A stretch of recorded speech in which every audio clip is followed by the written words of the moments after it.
Kaixo eta ongi etorri jakinduenera. Gaur omen lehigarri buruzko ariketa bat egingo dugu.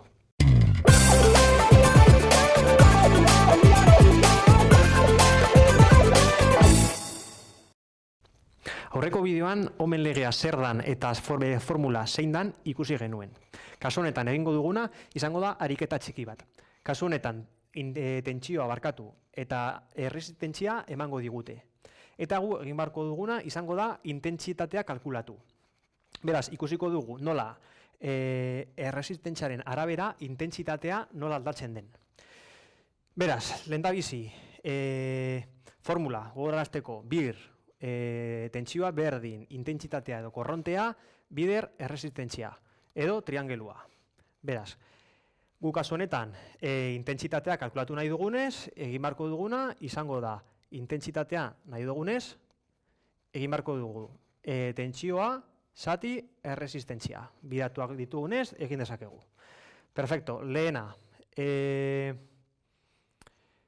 Ohm bat, beraz, 10 zati bat, 10. Kasu honetan, intentsitatea, hemen unitatea jarriko ditut, kasu honetan intentsitatea osako erresistentziaren unitatea hauek die. Ados. Beraz, 10 amper. Ikusten dugu. Erresistentzia ohm bat denean, intentsitatea 10 amper izango dela. Bigarren kasua. 2 ohm, kasu honetan, egin beharko genuke 10 zati 2, berdin 5 amper, barkatu, ez da ondo margosten, 5 amper. Hirugarren kasua. 10 zati 5, intentsitatea 2 amper. Danetan jarriko unitateak, ados. Beti zuek esazteko. Ja, hiru datu hauekin ikusten dugu zenbat eta erresistentzia handiago izan, ikusten dugu intentsitatea gero eta txikiago dela. Beraz, 10 azkenik, 10 zati 10 amper bat izango da intentsitatea. Beraz, zein da atera dezakegun konklusioa?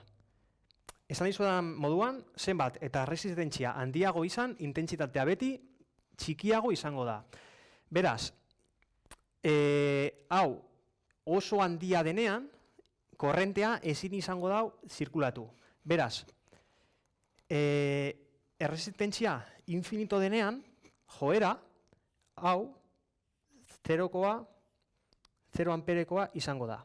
Adibidez, oso adibide erreza, gu, hau, zabaldu egiten badugu, esan genezake, zirkuitoa ez dagoen ez itxita, intentsitatea edo elektroiak ezin die zirkuitotik joan. Beraz, kasu honetan, erresistentzia infinito izango da eta intentsitatea 0.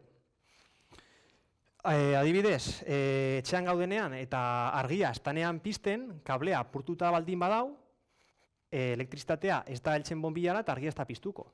Baina, jartzen badugu erresistentzia oso handi bat, berdin gertatuko da. Azkenean esan genezake, zirkuitoa zabalik egotea eta erresistentzia oso handi izatea antxerakoak diela.